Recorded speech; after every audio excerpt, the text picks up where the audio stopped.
What's up, you guys? Teddy Striker here, and we're back again. UFC 295 is such a stat card that I'm making another How the Underdog Wins video. But in this video, we're going to talk about Tom Aspinall because, in my opinion, I view him as the underdog. I know in some websites it's listed as a evens fight, like they're both minus 115.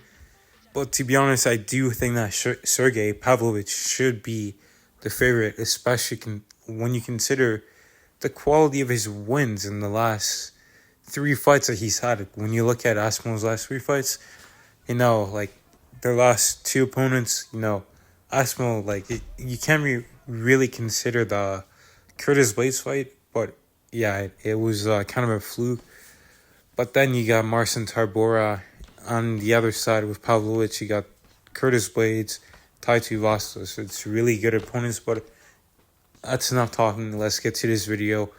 The first thing I'm going to say that Tom Aspinall needs to do to beat Sergei Pavlovich, use your leg kicks. Tom Aspinall is very, very quick.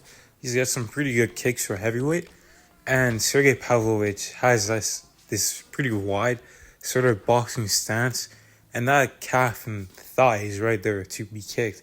Especially someone as fast as Aspinall, go for it and take some of that power away. The second thing I'm going to say is use your footwork. Tom Aspinall is very fast and Sergei Pavlovich loves to brawl. So you don't want to stand in that pocket with him. You want to get your shots off and get out of range immediately. Use your footwork, disengage, engage quickly, get out of range. The next thing I'm going to say is use some body work, because one thing that Sergei Pavlovich loves to do is whenever his opponents come into range, he'll throw like a shot to the head. Doesn't matter if it's a hook, a straight, a jab, he'll go for the head. So Tom Aspinall should set up some shots to the head by faking up top, going to the body, and then getting out of range. Sergei Pavlovich is going to try to counter as soon as he sees Aspinall throw. So, mix it up a bit. Change the targets, go to his body as well. The next thing I'm going to say is use your grappling. Tom Aspinall has some extremely good Brazilian Jiu-Jitsu for a heavyweight, super high level. He gets you down. He quickly gets submissions on guys.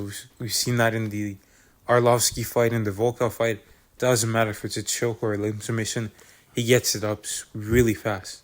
And the last thing I'm going to say for Tom Aspinall to do is implement your game plan fast.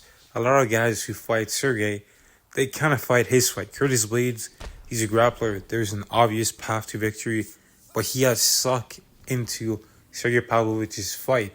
Tom Aspinall needs to stay disciplined and fight his own fight. So you need to set up your game plan and start your game plan very fast. And just to quickly recap what Tom Aspinall needs to do, the first thing is use your leg kicks. Number 2, use your footwork. Number 3, use body shots. Number 4, grapple. And number 5, implement your game plan fast. Start up fast. Don't let Sergei get into this fight. Get this done as quickly as possible. I know Tom Aspinall is a fast starter. So is Sergei Pavlovich. So it's going to be almost about who can start the fastest. You don't want to play it slow with this guy. He's too dangerous. So implement your game plan fast.